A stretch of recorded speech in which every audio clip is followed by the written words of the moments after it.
Hey, gotta make a move to the right. Time that's right for me. Well, let's talk about it, talk about it, talk about it, talk about it. I just finished rewatching my stories on Snapchat. Wicked Wah, no H. That's why that song is in my head. Hey guys. Mickey, hello. Lone Star. Texas is in the house. Toronto, Canada, in the house. Listen, from the north to not quite the south, from the north to the south. Yes. Hi, Jaslyn. Hello. Lone Star, if you ever want to tell me what your name is, you can. You don't have to, but you're here now enough to where I feel like I want to say your actual name. Welcome to the room, everyone. My name is Wahima, but just call me Wah, melanated. This is a recap of Love in Paradise, the Caribbean, a 90-day story, aka hashtag 90-day vacation bay. We are going to get started about 10 minutes in because it's a Sunday and I know people are going to be slow getting in, so you can go get you a snack, or you can click the timestamp down below, or scroll on over to 10 minutes if you're not watching this live. That way you can, get into the goods. Yes, yeah, I gotta come to Toronto. So many Canadian fans. Aw, Kathleen. Okay, great. You don't tell me your whole name, girl. Do you go by Kathy or Kathleen? What would you prefer me to call you? Chris and I. What would you prefer us to call you? Because we'll call you that. Yeah, one day, girl. I'm gonna get back to Toronto one day when it's not the winter, because I went to Toronto for my birthday in 2013, maybe. I don't know how old I turned that year, but I went to Toronto then, and my birthday is October 22nd. Girl, it was a brisk air. You know what I'm saying? It was cold. I stayed at the Four Seasons. It wasn't bad. I stayed at the Four Seasons. I had a fall coat on, but I could tell. Oh, for those of you guys who like to watch me eat, hold on.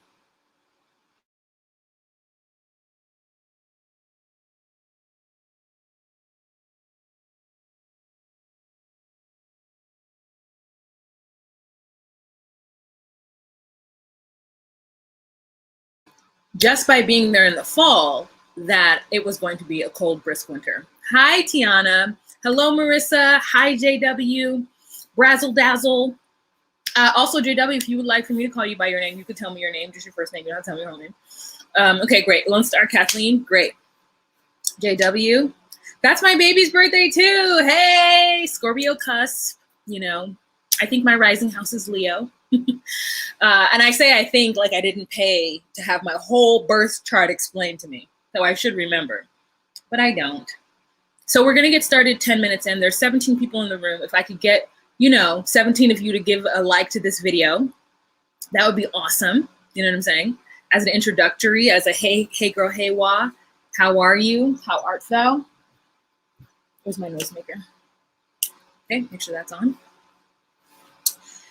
Maybe I am let me see.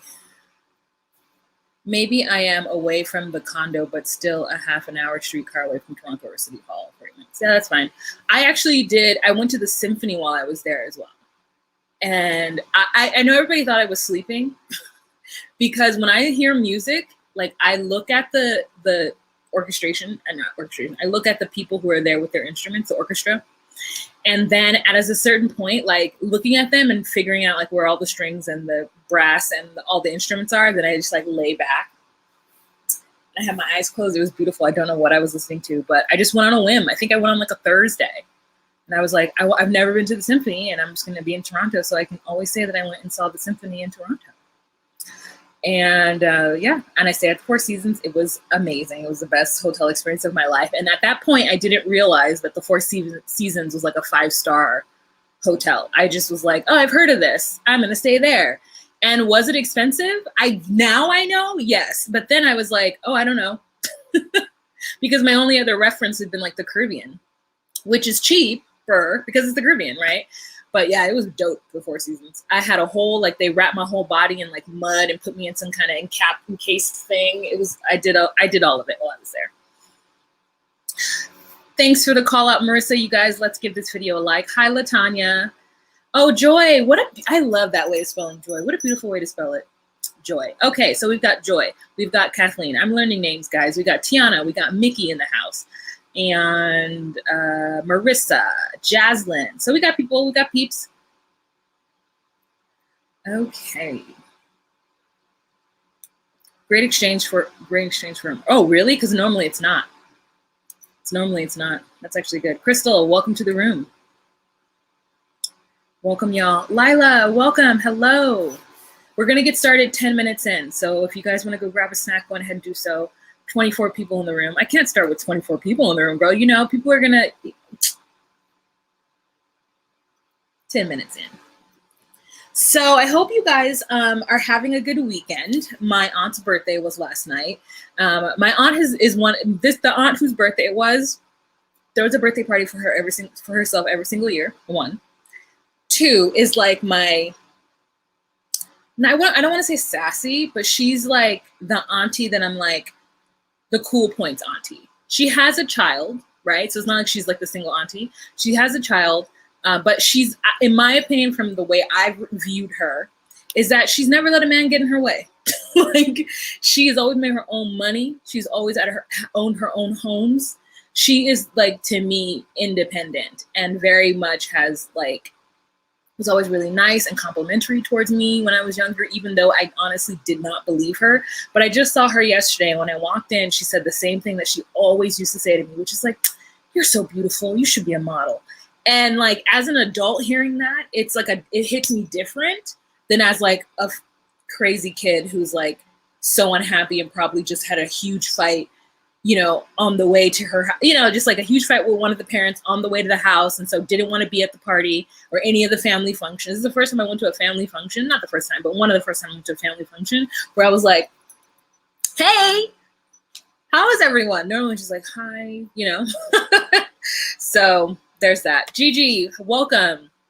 I'm also on a Asian food kick. I don't know. I say Asian food because some of it is like a Chinese cucumber salad, like smashed Chinese cucumber salad, but like there's a Korean way of making it too. And I don't know if I'm making the Korean way or the Chinese way. I'm just making it the way I like it. I'm going to make dumplings today as well. I'm so excited about that. I went to the Asian market this morning and I got dumplings. I got so many different types of chips. So you guys, I will be doing a Wahima tries different Asian chips. I know that's not on brand, but I bought all these chips, so someone's got to watch me eat them. Hard to know. Welcome. Hi, Aja or Ajay. Ajay? Ajay? Ajay. I don't know. Tell me your name phonetically. Hello. Again, we're getting, Chino Hills. Okay, 626. Oh, wait, is it 909? Is it on the cusp? Hello. This series is my favorite, but hard to find on YouTube. Oh, is it hard to find? Yeah, it's on, I feel like Discovery Plus is pretty good about keeping their content off the internet, but also it's because probably it's not as popular yet, so people aren't pirating it the way they do Love After Lockup. It's so interesting. JW says my mom used to live in China, so we eat a lot of Asian cuisine. As a matter of fact, she just made broccoli beef today. Ooh, girl. Yeah, I definitely am making dumplings today for the first time in my life. I'm not making the dough from scratch, but I'm definitely making the inside. So I already did my ground beef, my soy sauce, my vinegars, I'm like salivating thinking about it. And I've already made my dough, not my dough, but my inside. I'm letting it in the refrigerator chill along with my cucumber salad that I already made, letting that chill. My sister's going to put on some rice right now. And then, yeah, so if you follow me on any of my social medias, check it out. Check it out. Hey, love. Oh, hey, love. Welcome. Nice to meet you. Since I've been doing these lives, I've been meeting a lot of people. So it's really nice to meet you. Supernatural. Hi, I told myself I could put off cleaning until 6 if I did it while listening to you. Still haven't gotten off the couch. I know it's not going to happen. Listen, I am washing clothes right now. I've just finished prepping dinner. So if I don't know if I can motivate you, but just so you know, this is like a pit stop in between me taking my clothes out of the dryer, stripping my sheets and all of my like bed stuff to put it in the washer so that I could like get them move on. So I'm trying to be productive as well. Brazzle dazzle. Yes, it is. I'm so excited for it. And then we're gonna boil them, right? But then we have an air fryer. So my sister was like, what if we just like put them in the air fryer for a little bit? Just like a little bit to get them kind of crispy. So we're gonna test some of them and do that with it. So it's just a pound of ground beef and some seasonings and such. And then I'm gonna do a chili oil on top of it. Oh, it's 10 minutes. Hey guys, it's Wahima, but just call me Wah. Melanated! Welcome to this recap of Love in Paradise, the Caribbean, a 90-day story. Hashtag 90-day vacation bay. My name is Wah. I already said that. So I don't know why I'm a little nervous. Why am I a little nervous, girl? She doesn't know. All right, you guys. So don't forget to give this video a thumbs up. Don't forget to share this video on any social media platform that you deem fit. I have got all of my pictures queued up, so I'm gonna throw them in. And the first couple, actually, these are the couples. Okay, we've got Ariana, we've got Sherlin, we've got, hold on. So this is Steven and Martine, but this is Ariana and Sherlin.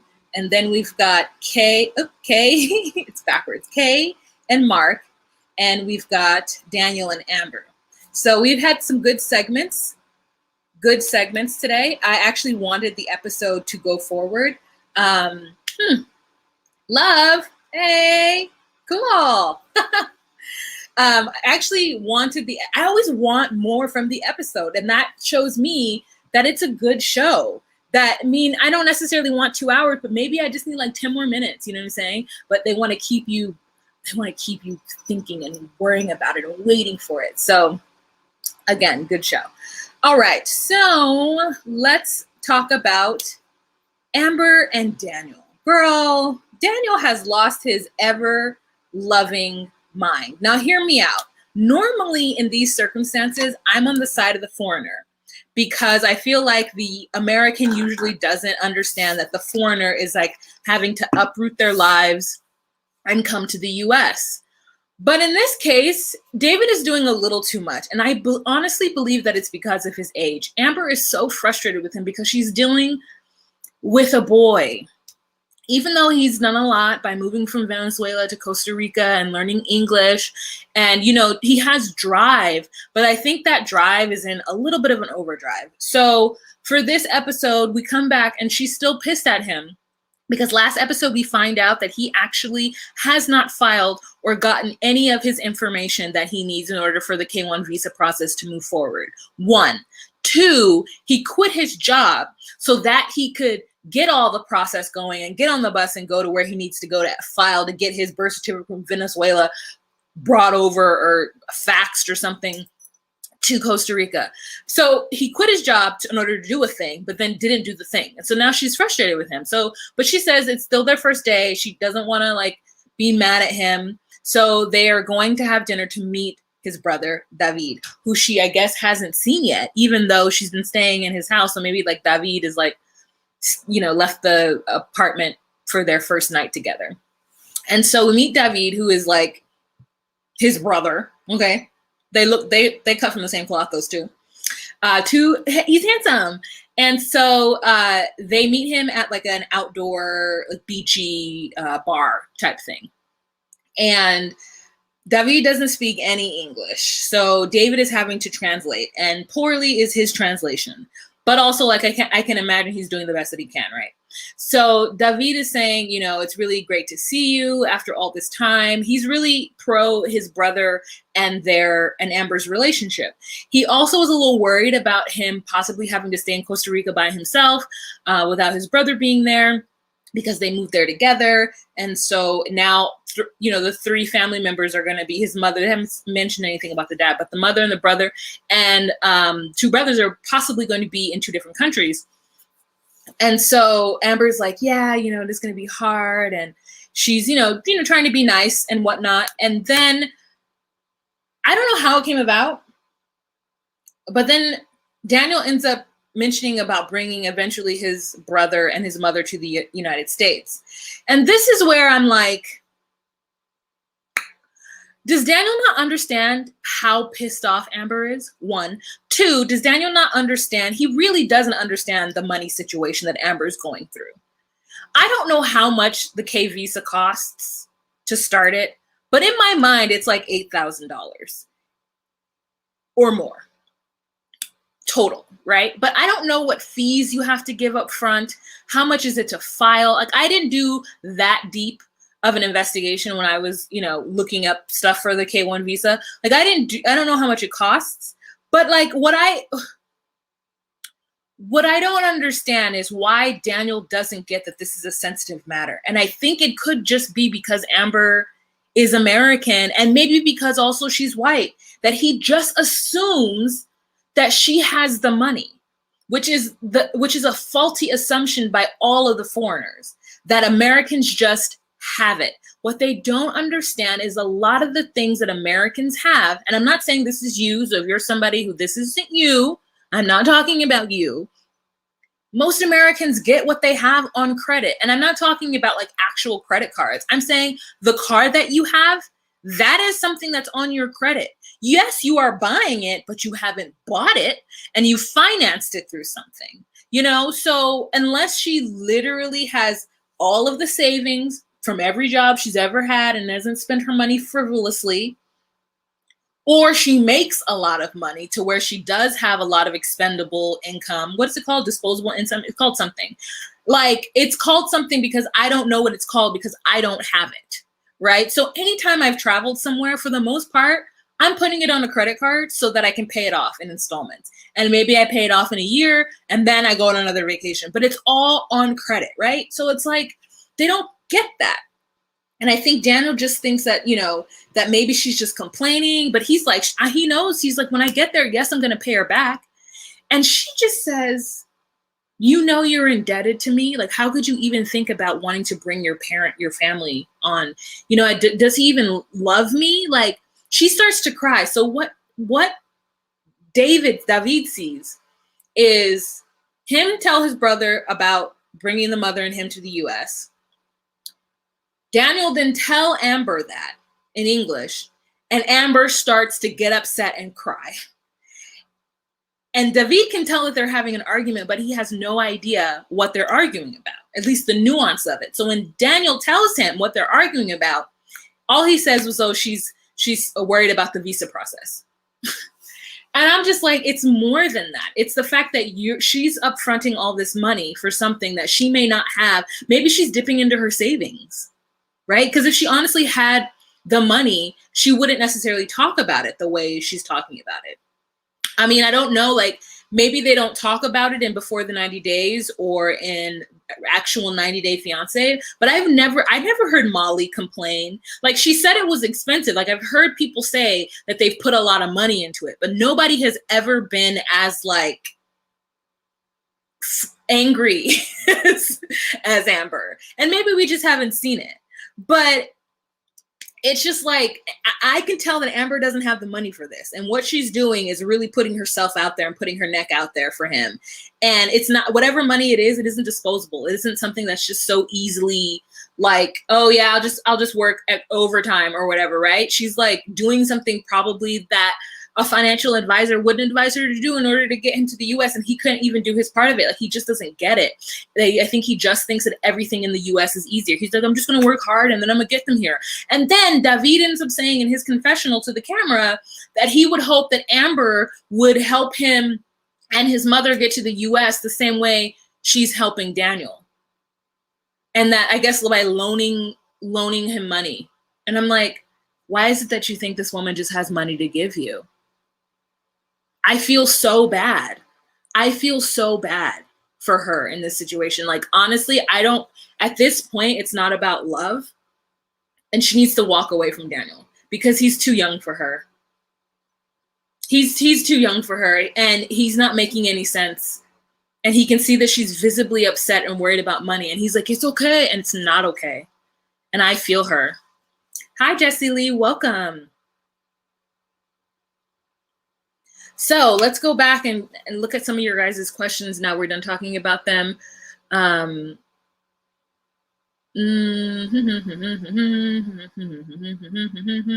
Chat disconnected. Wahima. Saraya, hi. Yeah, him and his brother definitely do look like twins. Lila says she didn't want to mess up that night, first night's love session, being upset with him. I get her. That makes sense. Brazzle Dazzle says, need more likes, y'all, and I agree with her. And then Quasi says that conversation should not be brought up in front of the brother. Absolutely. But I think they just don't get it. They just don't get it.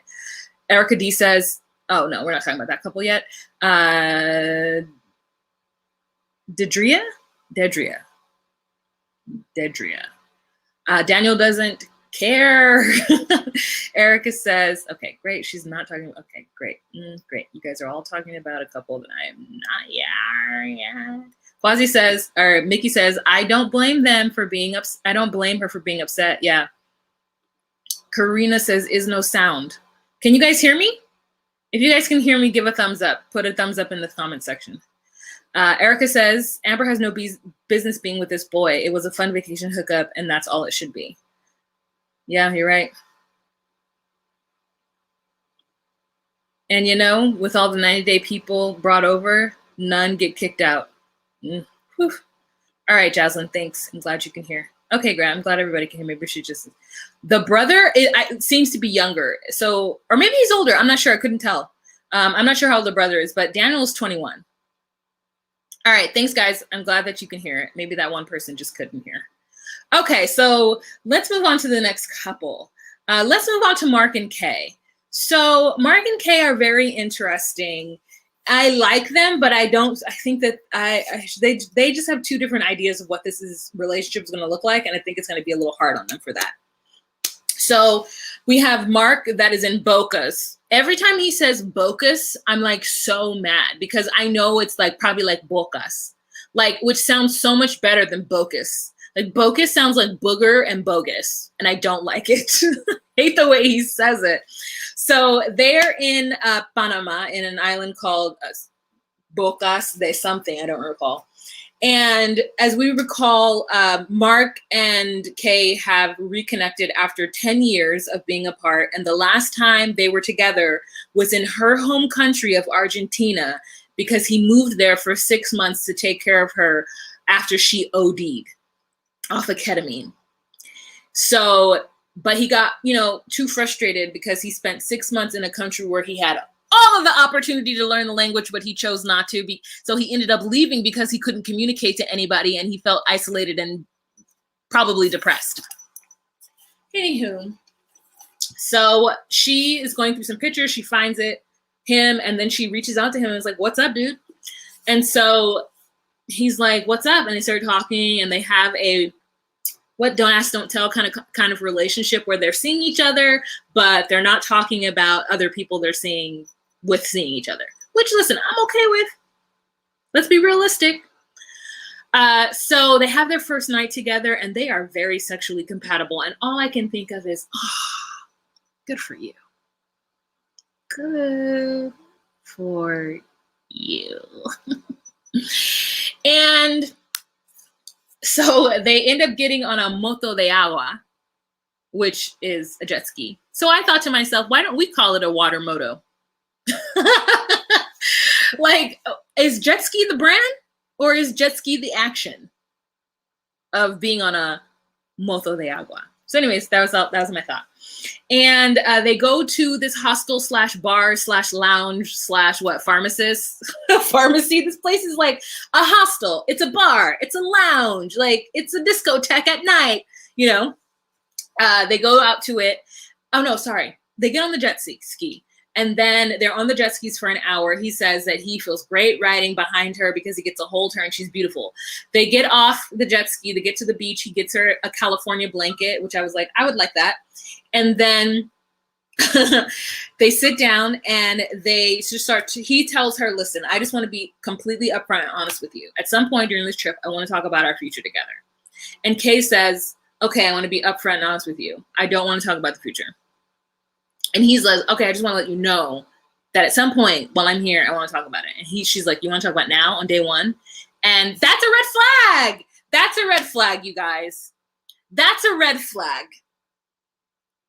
Anytime you're talking to somebody about your possible future and their reaction is you want to talk about it now, you want to talk about it day one, the answer is yes, that's why I brought it up. This whole idea of not talking about the thing that's going to make everybody upset is so foreign to me, because the way my anxiety rolls, you know what I'm saying? The way my anxiety happens, the way my anxiousness lives is I cannot not talk about the thing that's at the forefront of my mind, unless I'm trying to be manipulative in some way where I know if I start talking about something right away, I'm not going to get what I want. So if I just wait and I'm planning it out, that's the only time I can just not talk about something that I'm thinking about or that I'm worried about. Like, I have to talk about it right away. Like, let's just get it out of the way. It's not, to me, it's not going to ruin the vacation unless what I want is something that the person absolutely does not want. And if that's the case, you know how my vacation will be better if I find out immediately, and then I can just go on my own trip. Like, it's just hard. It's hard. So she says that, and he says, okay, and he respects her. Then the next day, she's dressed so cute. And she's got this like edgy, funky style that I like appreciate. And she takes him to this hostel, as the joke I made earlier that is now messed up because I said it at the wrong time. But they take him to the hostel, and he meets a friend that he used to work with the hostel at, who is still there. And the friend, I'm sure, speaks Spanish. It's been 10 years. And so Kay is like, oh, hey, my friend, like, what's up? I'm going to go. You guys chill. You have your day. And, you know, I'm going to go hang out and I'll be back. And I said, that's perfect. That's what I always need to do, is like, listen, as much as I love you and I want to be around you, I'm going to need a few hours away. I am an introvert to the T. I went to that party last night. I was good. If I got there at 5:30, we left at 9. I was good up until 8. And then I couldn't talk to anybody anymore. I had to go play my crossword game. Like, I had to sit out by myself. People were like, are you okay? I'm like, no, I'm good. Like, I just now need to be by myself. Like, I just can't do it. Anywho, so he talks to his friends. And this conversation, for those of you who watched the episode, was it not weird? The friend is like, yeah, this is my good friend, Mark, who, you know, is a really good friend of mine, but we lost contact over the last couple of years. And now he's here. And it feels like this friend, who he hasn't seen in 10 years, is in his business, asking really hard questions that Mark doesn't even want to answer. And I'm like, it's because I feel like producers are forcing this man to ask Daniel all these questions. So it's like, he's like, oh, what about your future together? Are you going to move here? Is she going to move there? Mark's like, I would like for her to move there. And he's like, oh, you know, what about other guys that, you know, Kay is with? Have you been thinking about that? And that's when Mark says, you know, we have a don't ask, don't tell policy. And he's like, well, why don't you want to know that? He's like, because if I think about that, it'll drive me crazy, man. Like, I don't want to know if she's dating anybody or sleeping with anybody else. Like, it doesn't matter at this point. We're not together. And the guy's like, oh, is there any other conversations that you're waiting to have? You should really be having all these conversations. And Mark is like, yeah, I mean, there are conversations, but I'm also not going to tell you. And I said to myself, there's no way that this man is just so naturally this nosy and intrusive and then has all of these thoughts at the top of his head. He's being fed by producers, these questions. And I really hope that Mark knows that, because if it were me sitting there, I'd be like, bitch, we just met again. Like, don't be all my business asking me all these hard questions, girl. It's my second day here. Can I just get to know my boo? Anyway, so that would have been my response. And so I think that's where we ended off. I put last marriage. Oh, then we start to talk about her last marriage. Apparently, Kay was married before, and because she was divorced, then he wants to know a little bit more about that to better understand her. And I think to myself, why is it that people always want to know about someone's past? It doesn't matter. It only matters in like STD circumstances and or money ties, but literally how they were in another relationship does not necessarily have any bearing on how they are going to be with you.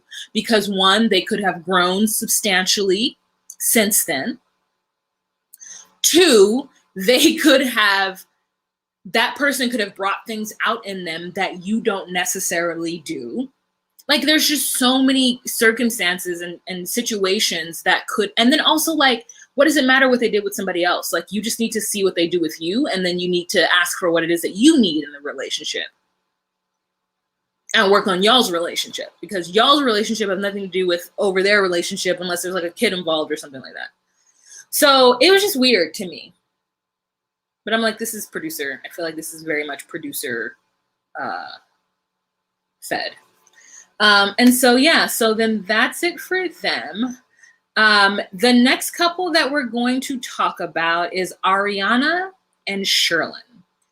And here, let me tell you who they are. They're these two. Remember, she's pregnant. He's the Jamaican guy who's 35. She's pregnant at 25. She felt good. She was in the best health of her life. And she went over to Jamaica and just raw dogged it with a resort person and is now pregnant. Only known this man for 17 days and is now wanting him to want to marry her and move to the US to help raise the baby.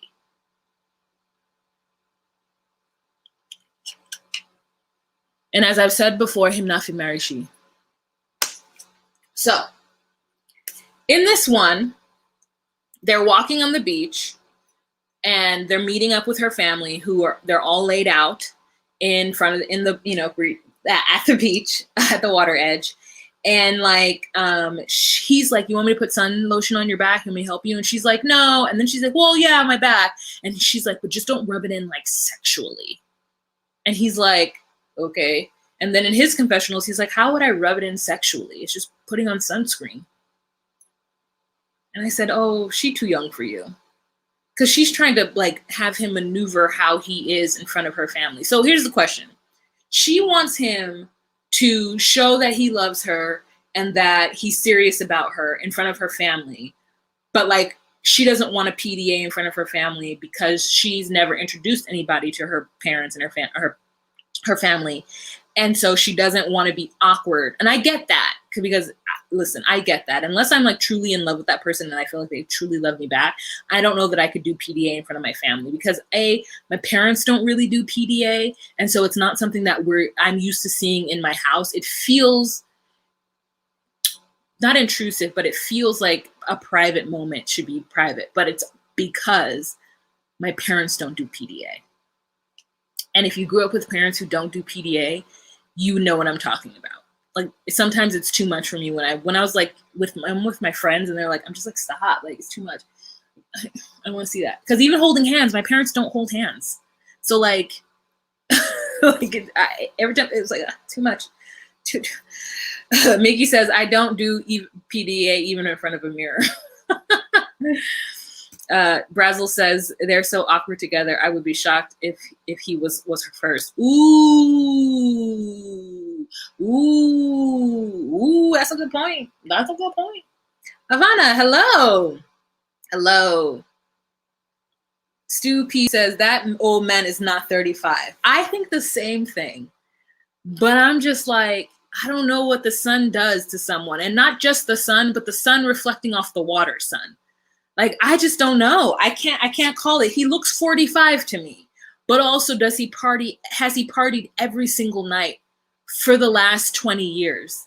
And the answer is probably yes. So, like, what is it that he could, what is it? Listen. So anyways, there's that.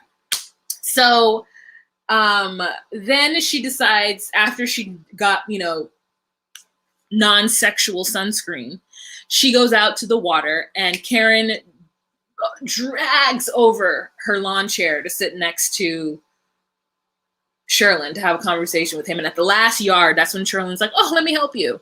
And so she's like, oh, thank you. And then she gets on it and she sits next to him and she's just like, so basically, what are your intentions? Like, what are you planning on doing? What have you and her talked about? And Sherlin's like, oh, we don't really talk about hard stuff because of her hormones. And I said, what does her hormones have to do with y'all not having hard conversations? That doesn't even make any sense. So then Mother Karen is like, that doesn't matter. You guys still need to have these conversations because there's, my grandson is going to be in this world. Basically, Karen wants to better understand how Sherlin is going to help out with this kid, because right now she says that the burden of raising the child is on her.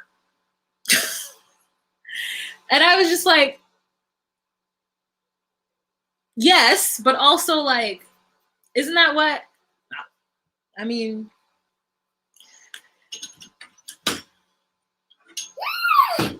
I'm 100% busy, sir. Can you leave? Can you leave? Can you throw this in the trash for me, please? Can you take it downstairs and throw it in the trash? My nephew is here, guys. Maybe he'll get bored. And so I just was like confused as to why Miss Karen is trying to put all this pressure on him. And I think it's because he's 35. And so there's this like idea, bless you, there's this idea that he's supposed to know more or like really step up and stand out in this situation. But I'm like, you understand what your daughter did? You understand what happened?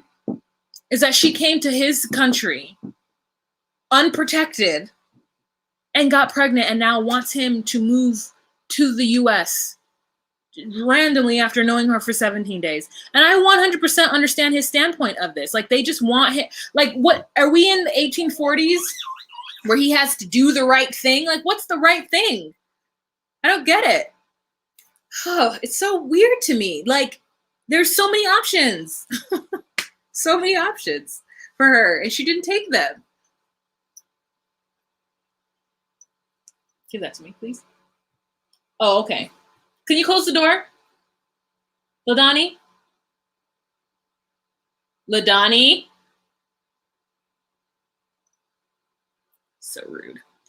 So, anywho, I just don't understand why this family, is it producer pushed? What is it? So mom says, are you going to be there for the birth? And he's like, no, I can't get a tourist visa. And I'm like, under normal I can't get a tourist visa because of COVID. Then I think to myself, under normal circumstances, could you get a tourist visa? Like, is it that easy? Because I know it's not easy for Central Americans to get a tourist visa. So I don't know if it's easy for Jamaicans or other islanders. Like, maybe Jamaica has a special thing. Like, I don't know. And so he's like, no, I can't, but I can see it on video chat or like a live stream. And Karen's like, oh, well, I mean, that's not the same. And he's like, it's not the same, but what are we going to be able to do? Like, I think they want him to be so excited about this baby. Like I got to take care of my seed. Miguana, Miguana US, take care of my seed. Like, I got to take care of my son, man. Like, this is what they want from him. And I'm like, he don't know. What? This is like an idea in his mind. Even after seeing her pregnant, he's like, it's one thing to hear about a pregnant woman, but it's a whole other thing to see a pregnant woman at his old big age. Like, and she's embarrassed. It's a lot, you guys. It's a lot. So anyways, then the mom's like, well, what about the K1 visa? And he's like, well, with the K1 visa, I have to get married to her in 90 days. And that's crazy. That's not going to happen. So mom's like, what are you going to do? And he's like, I don't know, but she and I are going to make the decision on what we're going to do together. So, and mom is like, well, I just want to let you know that I'm going to have to be taking your role in this child's life. And I want to make sure that my grandson is going to be taken care of. And I said, yeah, your grandson is going to be taken care of, Karen, by you and his mama. And so Ariana's over here like, I guess I'm going to be the quintessential single mother with a deadbeat baby daddy. And I'm like, yes. But you don't need to think of it as quintessential or like whatever. Girl, you're 25. You're not 19. You know what I'm saying? Like, you're an adult. Just do what you now need to do and be a mom. Like, I get that it's hard and that, you want a partner, but you didn't make a decision that would lead to that kind of life. And it is okay. I just want to like reach out and hug her. Like, who told her that her having a baby at 25 without somebody was not okay? You're okay, ma'am. You will be fine. It's going to be hard, but you have all of these strong women surrounding you. You have a woman next to you who's had 3 kids of her own. you will be able to do it. You're not like out in the streets, like, you know, like without any family. I just want her to not feel the way she feels. And I know I can't stop somebody from having the feelings that they're having, but it's just like a lot. She says that even if he couldn't be at the birth, it's just knowing that he really wanted to be there. And then she says the craziest thing. I don't know what prompted it, but she ends up saying, well, I don't know. I just thought that after, you know, he found out I was pregnant, that he would just want to be with me. And I said, what? Why would you think that? Why would you think that he would want to take on the responsibility of not only a child, but a wife who he hasn't known, he doesn't know, a 25-year-old who can't even communicate what she wants? Like, her and Martine are both operating out of like preconceived expectations or notions of what and how things should go.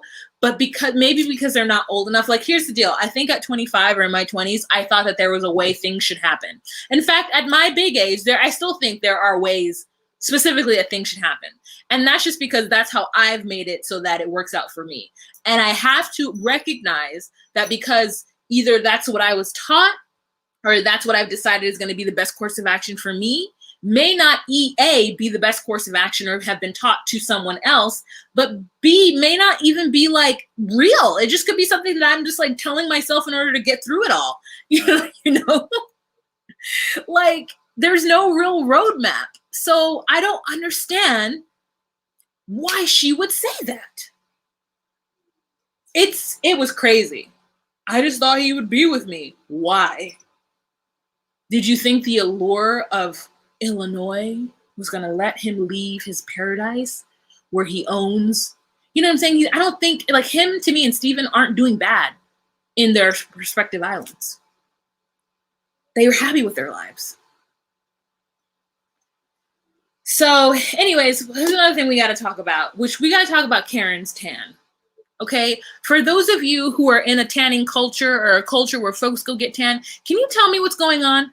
The entire time she's sitting there, I'm looking at her and I'm realizing that I guess I should have noticed she was darker, but I didn't get what was happening. Like, I didn't really understand the dark hair and then like the tan skin. And maybe if I had saw like a frosted lip, I would have understood more. But here's what I did notice is that she had the ring around her eye that looks like obviously this part didn't get tanned, you know, and she's sitting in that sun soaking it up. And I said, are you not going to get like some kind of skin disease or skin cancer? Should you be in the direct sunlight? I feel like her top layer of epidermis is just like, I mean, I'm not going to say it's burnt, but it's definitely like braised. You know what I'm saying? Like, it's a bronze that I don't even know can really be achieved. Listen, because Mamita from Panama is in the sun all the time too, and she don't look like that. I just don't understand. I just don't understand. So Erica says, I wonder if she mentioned being a stereotypical mom, and then she said, you know, blah, blah, blah, and TLC being that. I don't know. It's burnt sienna. Girl, it is like, it's weird. It's a weird tone. You know, I don't want to talk about people's mamas, but like, Miss Karen, girl. No me gusta. Like,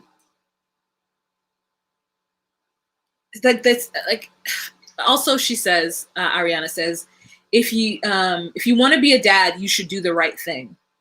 But I don't want to push him.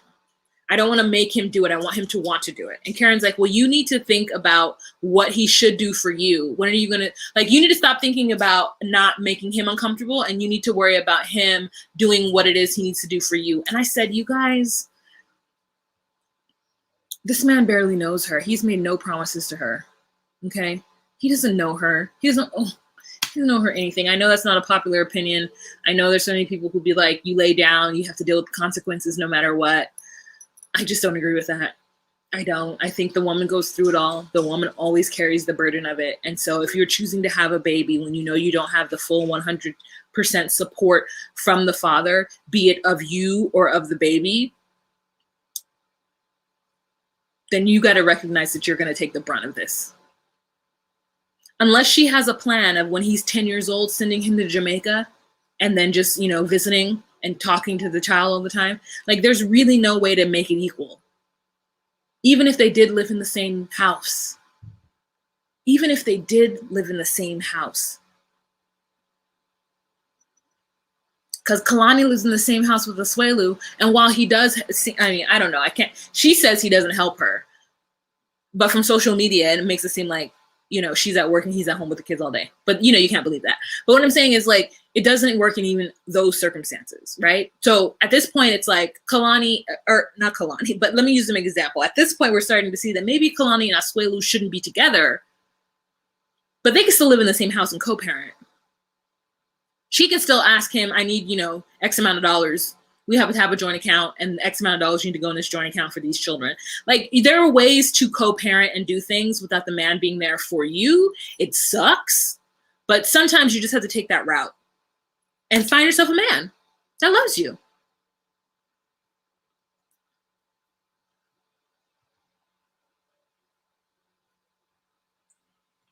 I agree, Wah. That's why women mature quicker. They have to. They're the ones holding the bag. I agree. Okay, last couple that we are going to anything else to say? I don't want to push in. That's the last thing. So the last couple that we're going to talk about is Martine and Steven, because this is another one that I was really kind of annoyed by. Let me tell you what my notes say. Wild sex, lampshade, Sarai. So in the beginning, they have wild sex. She breaks a lampshade, and I don't like the way that they are talking about this couple's sex lives. And the reason why it stands out to me is because Daniel and Amber have had sex, and Mark and Kay have had sex, and we don't get the gratuitous shots. Now, I'm not blaming Steven or Martine for doing what they've done on camera about being sexual, but all I see is them exploiting Black bodies on TV, because they don't do it with the other couples. I don't know, like, are the other couples saying, no, we don't want to do, we're not going to grind on each other in a hot tub for you? Or are they not asking the other couples to do so? Are they not asking the other couples to have, or is it they're asking the same questions and the other couples are just not giving as much information? And maybe Martina is too young and has grown up in the, you know, Real Housewives world, and she's just like, oh yeah, I broke this chain, and like, oh, like, it's, to me, it's too sexual for them. And why are they the only couple that they're doing it with? Okay, let me get off my little pedestal now and get back to the messiness of it. So Sarai is Steven's daughter. Sarai this weekend, or for whatever, it looks like they've been in, no, I think she's been in Barbados for about a week now. And so they go to pick up Sarai. Sarai is at his parents' house, and they do a handoff. And I can really tell that the dad wanted to be in the show. He was like, okay, bye. And Steven's like, bye, thank you, bye, thanks. And Dad's like, I feel like the dad just really wanted to be on camera that day. But I'm happy because we do get a scene with his entire family sitting out and eating, which I was like, yeah, I'm ready for this. So here we see Steven. And I love the fact that Steven is from a pretty affluent family. We never get to see this side of the Caribbean. We never get to see Black people doing well in the islands. They're always somebody who worked at a resort, who comes from a poor background, who the Americans have had to send money to help the electricity stay on. It's always been some story like that. But we've got Steven, who has a car, who pull up to his house, 2 cars in the driveway, son, you know? So like, I was really into that. I'm really into the fact that we're seeing a different side of this experience, okay? So we get to the house. Sarai runs up to her buddy, her chum, her pal, Martine, and gives the hugs. And then, producers have got Sarai saying all kinds of stuff. Listen, we're trying to get Sarai in some commercials, are we not? For that 6-year-old to be like, I really like Martine because she plays with me. I really want my dad and Martine to get married because I love them. I know my dad loves Martine because he gives her kisses. And I said to myself, because normally they ask the person the question and they have to say respond and ask it back in a statement so that it doesn't look like I've asked you a question. So they say, the producer says to the person, how do you feel about your first night with sex with Mark? And the person would be like, oh, I had a good time. But they're like, no, you have to ask it again. And so the person's like, oh, my first night with Mark was great. Like that's how they kind of have to do it. And I said they did that same thing with this child, and I was okay with it. I was like, get her in some commercials, girl. Hair was cute. So anyways, they go to a monkey reserve, and they throw bananas at the monkeys, and the monkeys catch them. And another thing that I found interesting is that, and Steven actually says it later on in the episode, is that how often do natives go to these reserves? Like, how often do natives do this touristy stuff? And if not often, that sucks, because I don't do touristy things, but I go to museums here. I go to certain events here that will have locals and tourists. And so it's nice to see him doing these things in his own country that he probably would never do under any other circumstances. Okay, so then we get to Martine being very manipulative with this little child, and I hated every moment of it. I hated her saying, oh, what would you think about your daddy being married? What would you think about your daddy having another kid? Would you like a younger sister or another younger brother? And even Steven says that he's annoyed about it too, but he's not going to let it ruin their day. And then I was just like, I don't like that. I don't like it. She's like, tell your daddy to get me a big fat ring. And I was like, okay. I put ring marriage manipulation. And then Steven ends up saying that he thinks that Martine has a checklist, that she came to this vacation with an agenda, and he was not aware of her intentions or where her mind was going. And he feels like every day she drops something big on him, being the day before, oh, where's our relationship going? I would like you to prove it at the end of this relationship with something shiny. To, you want to have kids because I need to have kids. And he's like, I don't want more kids. And she's just like, well, that's not fair. And he's like, what? So he's like, if the way this is going, if she has another thing she's going to drop on me tomorrow, this is going to be a very long week. So then next scene with them is they go to an underwater cave. And Martine ends up making a comment that was like, wow. She says that this trip has been very different because this is the first time they've actually done activities and like gone out and been out together without them like partying or being drunk. And I said, you have been partying with this boy, man, for 3 years. And you know that he's a DJ, and that's what he does that affords you those perks that you enjoy when you come to the islands or you go anywhere with him. And now you want this man, after having no conversation with him, at the end of this trip, to not only propose to you, but then obviously he's going to have to give this up because you don't like it. You don't want your husband to be a DJ. You don't want him talking to other girls. So it's really interesting. Oh, Erica, you did. I said, ha, ha, ha, ha, ha, ha, ha. I found it interesting and a little sad that she said they never had a sober adventure day. They're a couple, but all they do is drunk party. Like mine's, Erica. Like, yeah, it was really sad to hear. And then she's like, oh, okay. And then my mom's going to call me at some point. So then we're going to have to get on video chat with her. And, you're probably going to have to meet my parents. And then he's like, okay. And so I'm like, oh, so you've never met his parents? Have you met, so he's never met your parents? Your parents don't know anything about him? Have you met his parents? So they go underwater to the cave. They go to the cave mouth, and it's pretty. And she again starts dropping about getting married and take pictures and like getting married underneath the cave or whatever, girl. I'm just like, whatever. So then we go back to the hotel, and they have a conversation at a very bad angle with her parents. And her parents are dressed up, and she's like, oh shoot, this is about to be an interview. And I'm like, what? So here's the deal. Martine is coming from a very specific cultural background, and I knew she was Haitian. Her parents are Haitian. She comes from a very specific cultural background that I'm unaware of. Like I know like one or two Haitian girls who talk about, family structure, but I don't quite know it. Right. So it seems to me that, and the reason why I mention this is because Martine would then be the third Haitian woman who's kind of talked to me or explained the like Haitian expectation or from Haitian parents. And they seem very particular. It seems like you've come to the States to have a better life. And so you really ensure that your children are doing what they need to do education-wise to get that really good job. And then they get married before they're 30. And they, or around 30 or something. But then the person that they're marrying, you expect them to be a certain way. You expect a certain level, a certain education, a certain something. And so this is the same thing I'm seeing with Martine.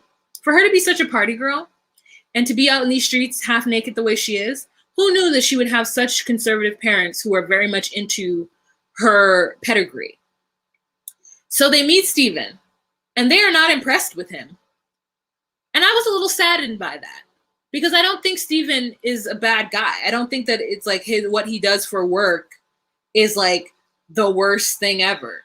But I mean, maybe they don't see him as a serious person, because here's the serious thing, is that the dad asks him, what do you do for work? And he says, oh, I'm a DJ. And his dad's like, well, that sounds like a nighttime job. What's your daytime job? And he's like, I go to the gym. I work on my craft. And they're not impressed. Then the mom is like, well, how long have you known him? And she's like, 3 years. So I'm like, oh, okay. You haven't even told your mom how long you've been talking to Steven. And then they're like, what are your intentions? And Steven is like, Sabine. So what are your intentions? And so he's like, and mom's like, oh, so you haven't even considered proposing yet? And you've been talking to him for 3 years? And Martine does not support this man at all. In fact, Martine thinks that he has been giving terrible answers. And I said, did you prep this man? Did you explain to him that his career was not going to be good enough for them? And that this is what this is what my dad might say. And if he says this, you say this. Say you're in school. You don't have to be in school, but don't tell him you're going to the gym. Tell him you're in school. She did not prep this man for any of this. It's like she just was like assuming that now that she wants to take this relationship serious, that he should want to take this relationship serious, be on board to take this relationship serious, and then have all of the answers for her parents. I thought that was really annoying. I thought that was very annoying. Your parents have a certain standard, and this man doesn't meet that standard. Coach him through it, please. Because that's what I used to do with my friends when they would come to the house. I'm like, listen, when you get to my house, you better say hi to my parent immediately, okay? Don't put your feet on the couch. Don't open the refrigerator.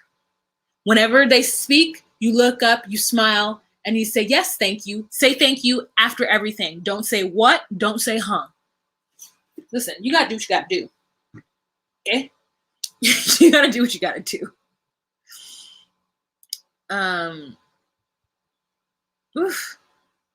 Let me see. What was Sabine? Did you say? Okay, Dating Doula. Hi, the Dating Doula. Made it to another live. You look beautiful. Wow, good skin, statement lip, and great glasses. Thank you so much. Hey guys, don't forget to give this video a thumbs up. I would totally appreciate it. Michelle says, I'm from Barbados. Locals visit the sites and tourist spots all the time. We enjoy that at our home. Oh, that's great. Then perfect. I hope you do. I hope you do. I lived in New York City for 6 years. Never once went to the Statue of Liberty. I didn't go down. I didn't see the memorial for 9/11. Like, I didn't do any of that stuff. So I'm glad that you get to do the amenities that the tourists get to do.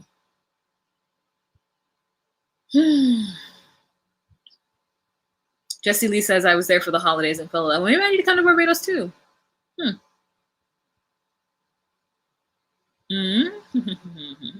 All right. So yeah, guys, I just don't quite get what Martine's intentions were and why she thinks that Steven is wrong for not anticipating the level of, not intelligence, but the level of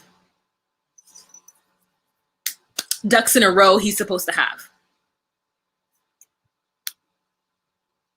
Sabine says, Haitian parents don't pay. I was capping up the whole conversation. I knew Martine knew exactly what they were going to say. Exactly. Like when I was younger, maybe my dad would have had this conversation, but I can't fathom this happening at this big age of mine. My dad would never do that. He's like, well, you're an adult, Wahima. Like, my dad was really good at that.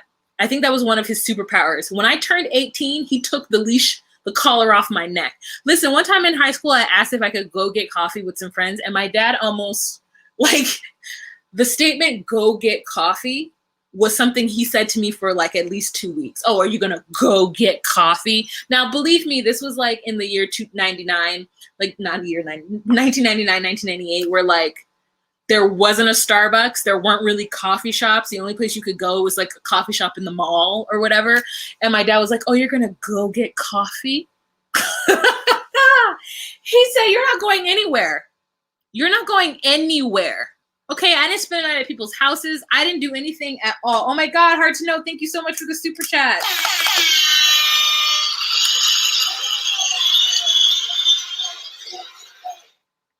Thank you for the super chat. Thank you, I appreciate it. So like that was the year of the coffee bean and tea leaves. I don't know what it was. It might have been a coffee bean. It might have been a coffee nuts. I'm not sure what it was, but I asked to go and my dad was like, huh? Coffee, huh? You want to go with coffee? We have coffee right here. Like it was like I had asked him to, I don't know, go skiing, girl. It was crazy. Okay. The only time I was ever allowed to be out is if I went there directly from school.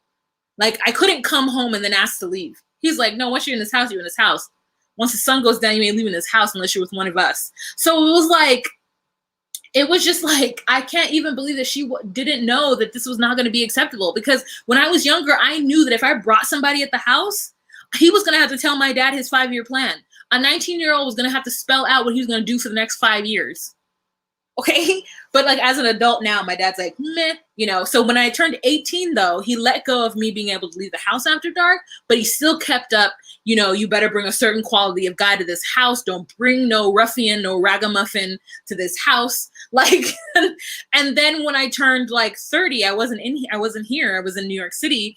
And then like I get back and he's just like, what's up, bro? Like all of a sudden me and my dad are friends. And I'm like, never thought this would happen.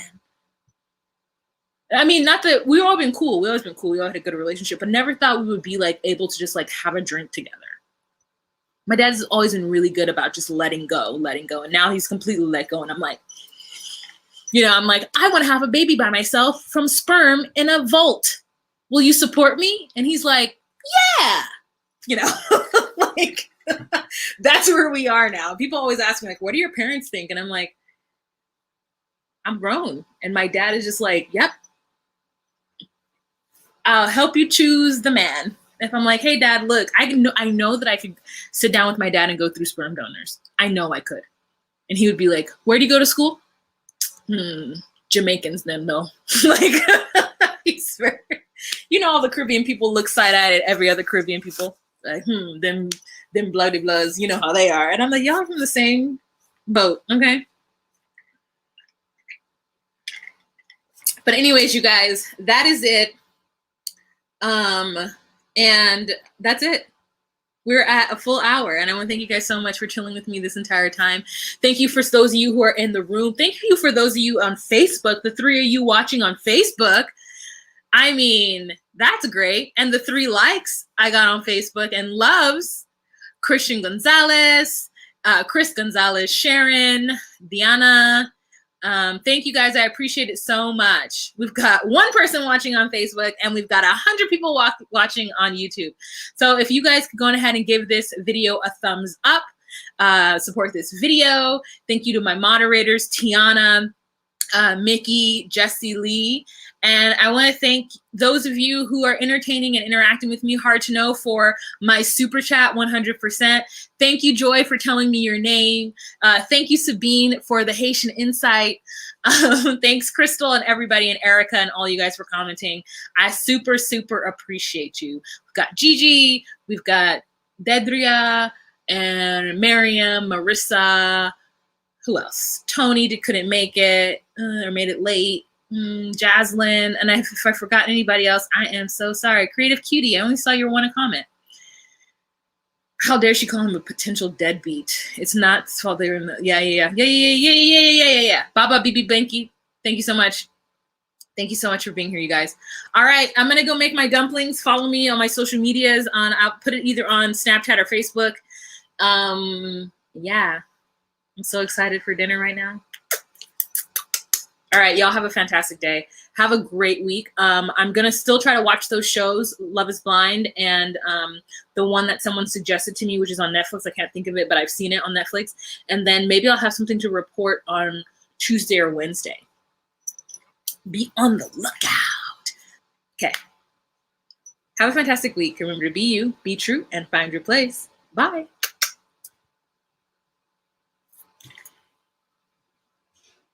Ba-da, ba-da, ba-da, ba-da-da-ba. Okay.